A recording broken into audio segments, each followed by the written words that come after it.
Hello dear learners, welcome back to Abit Shiksha. Today's current affairs is brought to you by Abit Shiksha. So let us begin. आज जो date है that is 30th of August and all the important current affairs for the day are here.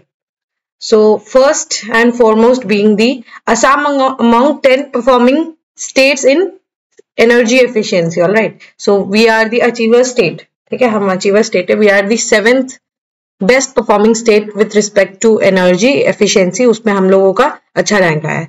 Second, Indo Japan relationship बहुत important है. Japan India में almost एक decade के लिए 10 trillion yen, almost 60,000 crore rupees जो है इन्वेस्ट करेंगे फॉर 10 years. ठीक है, नेक्स्ट डेकेड में they are going to invest 10 trillion yen, मतलब हर ईयर में 1 ट्रिलियन येन जो है वो हमारे पास स्पेंड करेंगे. And last news is GDP growth quickens to 5 quarter high of 7.8%. इतना मतलब जून के क्वार्टर में हमने 7.8% का we have seen a growth. ठीक है, तो these are the 3 important articles. Let us look at the first article. Assam among the top performing states in energy efficiency. ठीक है, तो ये जो स्टेट का एनर्जी एफिशिएंसी इंडेक्स है ये रिलीज किया गया था एंड इसमें हमें देखने को मिला कि असम जो है one of the best performing states जो है उसके कैटेगरी में आता है. दैट मीन्स हम लोगों ने मोबिलिटी में इंप्रूवमेंट किया है. जैसे आप लोगों ने देखा होगा हमारे यहाँ पे गुवाहाटी में ग्रीन बसेस चलती है. ठीक है, हम लोगों ने इंडस्ट्री में इंप्रूवमेंट लाने की कोशिश की है. जैसे नुमोलीगढ़ में बायो इथेनॉल का प्लांट है ना, और सोलर एनर्जी से जो सन रेसिडेंशियल बिल्डिंग्स है उसके ऊपर हम लोगों ने सोलर रूफिंग करने की कोशिश की. गुवाहाटी म्यूनिसिपल काउंसिल जो है उसमें भी हम लोग, कॉर्पोरेशन जो है उसमें भी हम जो है we are trying to we have bought certain changes. तो उसके लिए we have been awarded the achiever category. So the state energy efficiency index 2024 का जो रिपोर्ट है उसमें असम, त्रिपुरा, मेघालय, आंध्र प्रदेश जो है ये टॉप रनिंग स्टेट्स में जो है टॉप परफॉर्मिंग स्टेट्स के काउंट में आता है. तो असम भी है उसमें, त्रिपुरा भी है, महाराष्ट्र भी है, आंध्र प्रदेश भी है. तो ये अच्छे टॉप परफॉर्मिंग स्टेट्स के उस कैटेगरी में आते हैं. ठीक है, तो SEAI मतलब स्टेट एनर्जी एफिशिएंसी इंडेक्स में 36 स्टेट और यूनियन टेरिटरीज का काउंट होता है, जिसमें 2023 में हम front runner state, the number of front runner states जो है वो रिड्यूस हो गए थे from 7 to 5 with Andhra Pradesh, Karnataka, Maharashtra, Telangana and Tamil Nadu जो है उसमें वो 5 तो फ्रंट रनर स्टेट थे. लेकिन जो 2 स्टेट्स थे जैसे असम और केरला थे ये अचीवर कैटेगरी में थे. मतलब ऐसा होगा, पहले फ्रंट रनर होगा, उसके बाद अचीवर कैटेगरी होगा, फिर टॉप कंटेंडर्स, इस टाइप के डिविजन्स थे. तो 2023 की लिस्ट में वी वर द 6th. ठीक है, we were the 6th performing state. लेकिन अब हम टॉप परफॉर्मिंग में आ गए. मतलब पहले हम अचीवर कैटेगरी में थे, अब हम फ्रंट रनर कैटेगरी में आ गए. ठीक है, असम और केरला जो है ये हम पहले अचीवर में थे, now we are at the top performer. ये 2023 का डेटा है. ठीक है, while Haryana, Punjab, Rajasthan, Odisha and Uttar Pradesh were classified as contenders. ये थे, ये इनको कंटेंडर्स कहा गया था और हमें अचीवर्स कहा गया था 2023 की रिपोर्ट में. उसके बाद टॉप परफॉर्मिंग स्टेट्स में ये 5 स्टेट आ रहे थे, आंध्र प्रदेश, कर्नाटका, महाराष्ट्र, तेलंगाना है ये.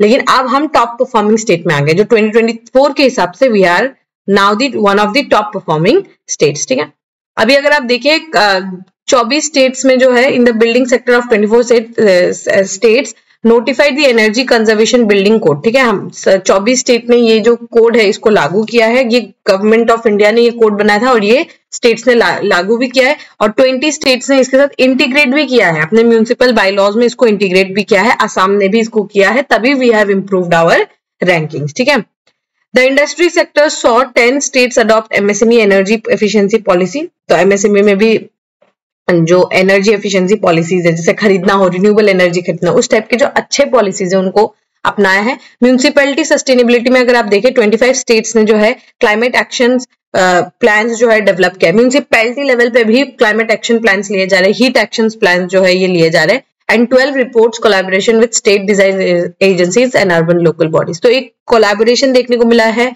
ज्यादातर हमें कोल्यूजन देखने को मिलता है, लेकिन यहाँ पर हमें कोलैबोरेशन देखने को मिला है between state and urban bodies. ठीक है,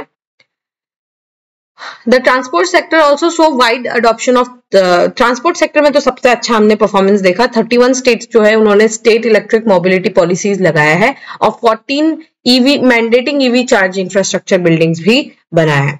सो इसी के कारण हम जो है आप देख पाएंगे कि रैपिड ई मोबिलिटी की तरफ we are trying to focus upon, और बिल्डिंग्स में भी हम इंप्रूवमेंट लाने की कोशिश करें। तो आपको अगर ये क्वेश्चन कभी आए, वैसे डायरेक्टली तो आपको नहीं पूछेगा, पर कभी आप इसको बिल्कुल एज एन आंसर यूज कर सकते हैं, या फिर इसके इर्द गिर्द आप इसको बिल्कुल यूज कर सकते हैं कैसे कहाँ इंप्रूवमेंट लाया जा सकता है। तो बिल्डिंग्स में, एमएसएमईज में, इंडस्ट्रीज में, you know the energy needing industries जो होती है जैसे टेक्सटाइल, फूड प्रोसेसिंग, वहां पर हम ये यहाँ पर हम we can imbibe this. And साथ ही जो म्यूनिसिपल कॉर्पोरेशंस होते हैं, काउंसिल्स होते हैं, अर्बन बाईलॉज जो होते हैं वहां पर हम लगा सकते हैं। जो बिल्डिंग्स होते हैं, रेसिडेंशियल हाउसेज होते हैं, ई मोबिलिटी होता है, इतना सारा हम सोच सकते हैं। इस एक आर्टिकल से हम बहुत कुछ सोच सकते हैं, ठीक है। एग्रीकल्चर में भी, ट्रांसपोर्ट में भी, इंडस्ट्री में भी, सब में हम इसको यूज कर सकते हैं, ठीक है। चलिए, Japan to invest 60,000 crore in India over a decade, ठीक है। तो कल ये फ्राइडे को जो है ये mister Shigeru Ishiba, he is the prime minister of Japan and prime minister of India Shri Narendra Modi, ये दोनों मिले हैं एंड 60,000 करोड़ का इन्वेस्टमेंट जो है ये इंडिया में आएगा। इसमें असम के लिए जो है बहुत इंपॉर्टेंट है, असम को फोकस में रखते हुए इसको बनाया गया। मुझे लगता है Indo Japan relationship is one of the possible chances of coming, ठीक है, it can come in the examination. Japan is set an investment target of 10 trillion yen, ठीक है। 10 trillion yen जो है ये हमारे ऊपर वो they would spend approximately 60,000 crore जो है वो इंडिया में वो they would spend, और ये एक डेकेड में, मतलब ये आने वाले जो 10 साल है उसमें ये they are going to spend। और ये दोनों side, both side have sealed a raft of big ticket packs including framework for defense ties. India obviously being a defense, bigger of a defense nation, we can provide them with that, or 10-year roadmap to largely boost economic partnership. So economic partnership भी we are trying to build upon, ठीक है। The new measures to further expand India-Japan special strategic and global partnership were unveiled following the summits between Prime Minister Narendra Modi and his Japanese counterpart Shigeru Ishiba. तो Mr. Shigeru Ishiba and prime minister Modi ने जो है ये काफी बहुत एक लंबा strategic global partnership जो है इन्होंने ये अनवेल किया, path to success kind of एक उन्होंने एक they have launched this talks, and ये टॉक्स में बहुत सारी जो है यहाँ पर चीजों पे यहाँ पर डिस्कशन किया गया है। यहाँ पे 13 पैक डॉक्यूमेंट जो है अनाउंस किए गए हैं और साइन भी किए जाएंगे, जैसे transformative initiatives including economic security, both countries जो है ज्यादा इकोनॉमिकली एंगेज करेंगे। Security architecture to promote supply chain resilience होना चाहिए, both countries converge on this matter. Strategic sectors क्या क्या है, जैसे सेमीकंडक्टर है, क्लीन एनर्जी है, टेलीकॉम है, फार्मास्यूटिकल्स है, क्रिटिकल मिनरल्स है, इमर्जिंग टेक्नोलॉजीज में हम एक साथ कन्वर्ज करेंगे, बिकॉज यहाँ पर फार्मास्यूटिकल्स में जैसे India is front runner, critical minerals में Japan can be very helpful, और न्यू एंड इमर्जिंग टेक्नोलॉजीज में obviously they can have the more advantage, ठीक है, स्ट्रेटेजिक एडवांटेज है, because they have the idea and technology to build upon, ठीक है। One of the agreements, one relate to promote mobility of 50,000 skilled and semi-skilled persons. ये बहुत important है, people to people connect होगा, collaboration होगा, digital public infrastructure में, ठीक है। 50,000 लोगों को इंडिया से जापान लेके जाएगा, वो वहां पर काम करेंगे, ठीक है। तो ये स्किल्ड जो वर्कर्स है उनका मोबिलिटी यहाँ पे हमें देखने को मिलेगा। और साथ ही असम में भी आपको पता होगा कि जापानीज लैंग्वेज सिखाया जा रहा है, जापानीज लैंग्वेज जो है वो सिखाया जाएगा, और ताकि वो लोग वहां पे जाके अच्छी तरीके से कम्युनिकेट कर पाए, ठीक है। डिजिटल पब्लिक इंफ्रास्ट्रक्चर जो है, डिजिटल स्टैक जिसको हम कहते हैं, उसमें भी ये कोलैबोरेट करेंगे, ठीक है। बहुत सारी चीजें जिन की पिलर्स अगर आप देखें, economic security, mobility, ecological sustainability, technology and innovation, health, people to people exchanges, engagement between Indian state and Japanese prefectures. तो उसमें 4 प्रीफेक्चर्स है, आपको पता होगा, Honshu, Kyushu, Hokkaido and one more, I am just slipping out of my mind, it is slipping out of my mind. So Honshu है, we have Kyushu है, then there are 4 prefectures basically, ठीक है। Another की fact was supply chain resilience जो है, ये stock piling जो है, मिनरल्स का जो स्टॉक पाइलिंग है उसके लिए काफी ज्यादा इंपॉर्टेंट रहेगा, ठीक है। डिफेंस कॉर्पोरेशन है, hard military power, soft military power सब में एंगेज हम करेंगे। हार्ड में जैसे प्रैक्टिस हो गया, अभ्यास वगैरह हो गए, ठीक है। सॉफ्ट में जैसे सॉफ्ट मिलिट्री पावर क्या होता है, जैसे डिफेंस टाइज हो गए, and then if we are selling the goods, ठीक है, उसको हम सॉफ्ट मिलिट्री पावर्स में काउंट कर सकते हैं, ठीक है। देन ऑब्वियसली मैरीटाइम सिक्योरिटी पे भी हम कहीं ना कहीं कन्वर्ज करेंगे, ठीक है। जॉइंट इन्वेस्टमेंट होगा, processing technologies and every good thing you can imagine, ठीक है। तो जापान के साथ we are going to have मतलब ये काफी इंपॉर्टेंट रहेगा विद जापान हमारा, ये काफी इंपॉर्टेंट फैक्ट है, ठीक है।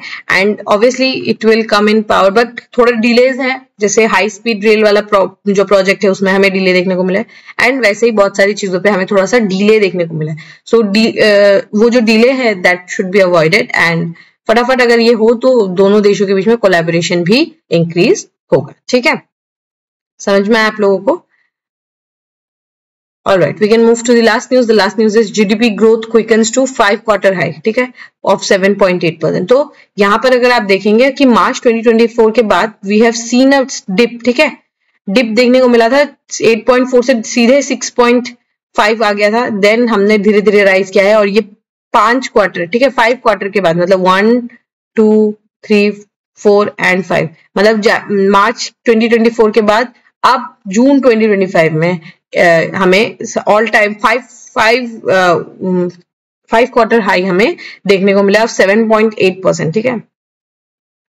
यहाँ पर क्या बोला जा रहा है, इंडियन इकोनॉमी जो है वो इतने से इतने, मतलब अगर आप देखिए एवरेज में तो हम 6.5 के स्पेस पे वी आर यू नो हमारा जीडीपी जो है एडवांस कर रहा है, ठीक है।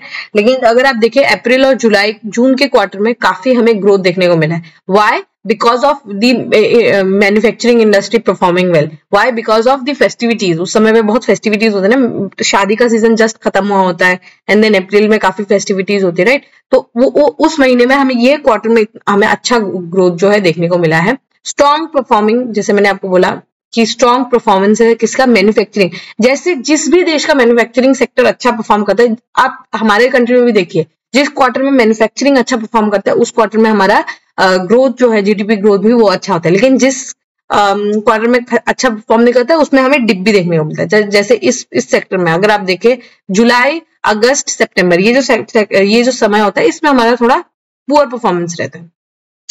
लेकिन अगेन जब जो आपको फेस्टिव वाला सीजन है ना, उसमें आपको ग्रोथ देखने को मिलेगा। उसके बाद वाले सेक्टर पे आपको जो अगस्त, सितंबर, अक्टूबर, नवंबर, दिसंबर, जनवरी, ये महीने जो होते हैं ना, इसमें हमें बहुत अच्छा परफॉर्मेंस देखने को मिलता है, ठीक है।